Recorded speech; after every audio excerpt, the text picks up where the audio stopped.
Tonus Laboratorio del Piede, centro altamente specializzato nella costruzione di plantari su misura, dedica nuove tecnologie di rilevazione dei carichi posturali per dare voce alla filosofia di benessere che lo caratterizza.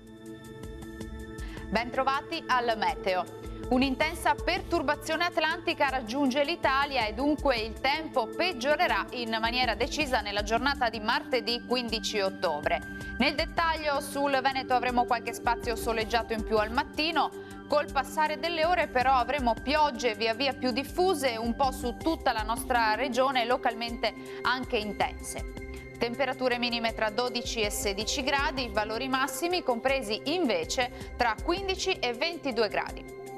Ci spostiamo ora sul Friuli Venezia Giulia, dove non cambia di molto la situazione, infatti avremo temporali frequenti fin dal mattino e in intensificazione in giornata. Attenzione a possibili fenomeni anche forti. Temperature minime tra 14 e 17 gradi, massime comprese invece tra 18 e 19 gradi.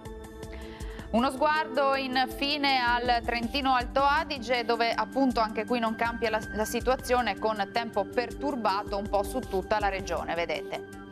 Temperature minime sui 9 gradi, valori massimi invece sui 16 gradi circa. Bene, dal meteo di Antenna 3 per ora è tutto. Grazie per l'attenzione e arrivederci.